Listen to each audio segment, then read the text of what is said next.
देखो दोस्तों, प्रश्न नंबर 2 देखिएगा क्या दे रखा है। प्रश्न नंबर 2 दे रखा है कि प्राकृत संख्याओं के समुच्चय पर एक कथन रिलेशन दिया गया है x comma y such that y बराबर x प्लस की 5। x संख्या 4 से कम एक प्राकृत संख्या है। तो दोस्तों, प्राकृत संख्या 1 से शुरू होती हैं, 1 2 3 4 5 6 ऐसे चलती हैं।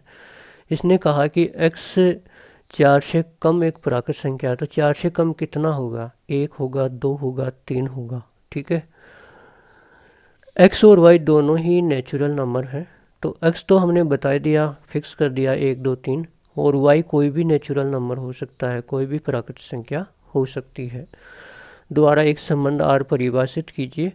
इस संबंध को रोस्टर रूप में लिखिएगा, इसके प्रांत लिखिएगा, इसके परिसर लिखिएगा। तो देखो दोस्तों, बहुत आसान प्रश्न है, इसको हम आराम से करते हैं। इसका हल देखिए, दिया है, जो दिया है वो दिया है, क्या दिया है हमको? R बराबर एक कथन दिया है x कोमा वाई प्रकार के अवयव है रिलेशन में, संबंध में, और y बराबर x प्लस के 5 है। ठीक है दोस्तों, अब साथ में ही हम यहाँ पे लिख लेते हैं कि x 4 से कम प्राकृत संख्याएं हैं। तो प्राकृत संख्याएं तो 1 से शुरू होती हैं, 1 2 3 4 और ऐसे करके अनंत तक चलती रहती हैं। अब इसने क्या बोला दोस्तों? 4 से कम, तो 4 से कम तो 3 तक ही होती हैं। तो x का मान तो हमको लेना है 1 2 3, और y क्या है? y का मान कहाँ तक ले सकते हैं हम? y belong to n। y भी एक कोई प्राकृत संख्या हो सकती है, कोई भी प्राकृत संख्या हो सकती है। तो 1 2 3 4 और इस प्रकार से आगे चलती जाएंगी। अनंत प्राकृत संख्याएं हैं जिनको हम गिन भी नहीं सकते, बहुत सारी हैं। ठीक है, अब देखो दोस्तों, आप x की मान रखते जाओ, हमको y के मान मिलते जाएंगे। अगर मैं x बराबर 1 रखता हूँ तो मुझे यहाँ से y बराबर क्या मिलेगा? 1 रखो यहाँ पे, 1 प्लस 5 कितना आएगा? 6। अगर मैं x बराबर 2 रखता हूँ यहाँ पे, तो y बराबर कितना मिलेगा हमको? यहाँ पे 2 रखूँगा तो 2 और 5 7। अगर हम x बराबर 3 रखते हैं यहाँ से, तो y बराबर 3 यहाँ रखने पर 5 और 3 8 हो जाएगा। ठीक है, अब x के मान 1 रख दिया, 2 रख दिया, 3 रख दिया, और तो रखना ही क्या है ही 3 तो।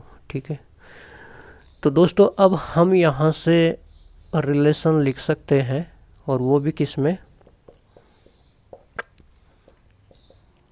रोस्टर रूप में। जब x बराबर 1 रखा तो y कितना मिला? 6। जब x बराबर 2 रखा तो y कितना मिला? 7। जब x बराबर 3 रखा तो y कितना मिला? 8। तो ये हो गया संबंध, रिलेशन, और उसको हमने रोस्टर रूप में लिख दिया। दोस्तों, इसके बाद में इस पर्सन ने पूछा है कि इसके प्रांत और परिसर लिखिएगा। लिखने को तो हम प्रांत लिख सकते हैं, जो पहले पहले अवयव हैं ये 1 2 और 3 ये प्रांत में आते हैं, और जो दूसरे अवयव हैं 6 7 8 ये परिसर में आते हैं। और जो दूसरा समुच्चय है y, ये पूरा का पूरा परिसर होता है, 1 से लेकर के 2 3 4 ऐसे अनंत तक पूरा का पूरा परिसर होता है। लेकिन अगर हम इसको चित्र आरेख के द्वारा, आरेख विधि के द्वारा दिखाएं तो थोड़ा और अच्छा लगता है। ठीक है, तो इसको हम आरेख विधि में लिख देते हैं। देखो, हमारे पास में एक रिलेशन दिया गया है जहाँ पे एक समुच्चय हमको दिया गया है x, और एक समुच्चय हमको दिया गया है ये।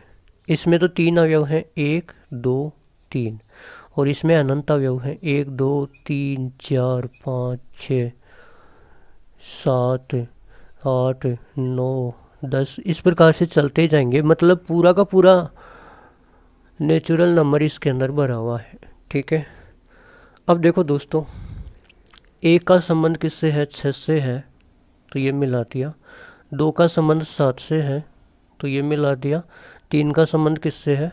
8 से है, तो ये मिला दिया। ठीक है, अब यहाँ पे देखिए आप कि इधर जो जो अवयव उधर वाले अवयव से कनेक्ट हुए हैं, ये सारे के सारे प्रांत में आते हैं। तो प्रांत क्या हो जाएगा? रिलेशन का प्रांत। प्रांत क्या हो जाएगा? 1 2 3, 1 2 3। और हमसे एक पूछा क्या है? परिसर बताइए। तो रिलेशन का, संबंध का परिसर, ये क्या हो जाएगा? इस दूसरे समुच्चय में वे अवयव जो इधर किसी ना किसी अवयव से कनेक्ट हुए हैं, तो 6 7 8।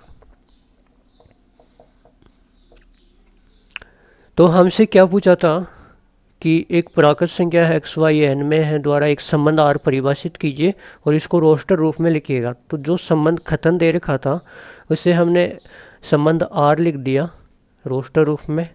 उसके बाद में हमने ये आरेख विधि के द्वारा 2 समुच्चय बनाए और उनको दिखा दिया। फिर आर का प्रांत लिखा और आर का परिसर लिखा। तो ये था प्रश्न नंबर 2।